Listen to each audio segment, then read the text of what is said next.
In this lesson, we're going to start programming our gas pedal part. And to get started, make sure you open up the supplied file, MCU 3D Gas Pedal L7. We want to make sure that we're using the Setup-1 view sheet to ensure that our planes are correct. We'll be using Setup-1 plane with our construction and tool plane set. In the Toolpath Manager, make sure that you're inside of Setup-1 under Haas VF5X. This is going to be the insertion point for all of our toolpaths in this orientation. The first toolpath that we want to explore is going to be the OptiRough toolpath in the 3D section. When we first get started, we'll notice a few things. The color of our model changes. It instantly goes to all gray, but all the colors are still there, and we're going to be using our color mask options.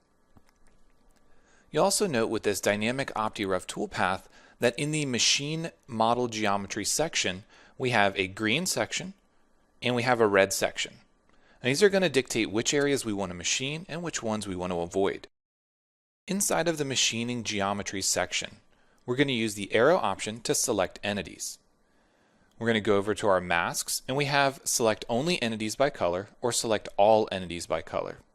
We're going to use the select all entities by color, and note that it displays all the colors that we have set in our model. If we select the colors that we want to machine, they will then be highlighted in this section. Let's go ahead for now and let's select all the areas with the exception of the red and yellow and the gray area. We're going to say OK, and note which areas are selected on the screen. We're going to end the selection, and note that now they've all turned green. In this case, we have 57 regions, and these are going to be machined by leaving 0.05 on both the wall and the floor. In the avoidance section, we're going to use the arrow, and again, using our color mask option to select all entities by color, we're going to grab the red and the yellow regions and say OK. This is going to avoid inside of these holes, as well as this back side. We're going to end the selection, and note that it omitted the two small holes we added when designing our fixture. We're going to hit the plus sign. We're going to add a secondary set by selecting the inside of the smaller holes. Now we'll be using a larger tool in this first operation, so there's really no worry of it dropping into those holes. But if you were using a smaller finishing tool, we could use the avoidance regions to help us avoid those areas, or we could simply patch them with a surface and use that option when we're selecting our machine geometry. I'm going to double click to make sure that we're leaving 05 to avoid on those areas, and move on to the tool selection. We'll go back to toolpath control in just a second. The tool that we want to use is going to be our 1/2" bull end mill. So when we take a look at our options, we're going to select tool number 11, and note that the diameter is 1/2 and it shows a corner radius of 0.3. This is one of our supplied tools.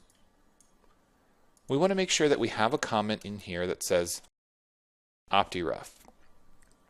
Now back under toolpath control, note that we have boundary chains, from outside stay inside, as well as different ways that we can compensate. For right now, we're not going to make any selections here, but we might approach this later. In the holder section, because we are using a tool assembly, it shows our projection as well as the geometry of our holder itself. So this is great because we can use it for collision checking to ensure that we're not going to hit any stock. Under cut parameters, we have our cut method set to conventional, climb, or zigzag. For right now, we're going to leave it set to a climb cut. We're going to optimize by depth and optimize step downs by material. We're going to leave the default settings for now, but we will turn step up on. Also note that we have tool percentage diameter set to 500. This means that as long as the gap is within that 500% of our tool diameter, which is 1/2 inch, it will keep the tool down rather than jumping up in a rapid motion and moving over. For transitions, we're going to leave helix on, and we'll leave the helix at 0.25. We're not going to be using z-depths just yet, but under linking parameters, we're going to set our clearance plane to 0.1, and we're going to change this to minimum distance for our vertical retract. We're going to say OK and let this toolpath calculate to take a look at its results. Note that we have a toolpath surface option. This has gals checked against the selected tool holder. Areas where the tool holder will collide with the part are identified, and the toolpath may have been modified to avoid these locations. That's exactly why we have the tool check option turned on. This allows it to optimize the toolpath for any areas that may or may not collide with stock. When we take a look at the results, let's zoom out a little bit and see where the toolpath is starting. Now in this instance, there's a piece of hardware that's in the part. This was left over from the vise, and I'm simply going to select it. I'm going to delete the selected entities, and I'm going to regenerate this toolpath. Once the toolpath has been regenerated, we can now see that it's not trying to machine any geometry that was left over here. So in this instance, we can see that the tool is going around the part, and it's using these OptiRough toolpaths with consistent step downs to clear out this material. Now we could take deeper cuts, but because we are dealing with curvature in this area, we need to take those smaller step down cuts, but likely we can run the tool a bit faster to remove the material. After this operation, let's go ahead and create a stock model.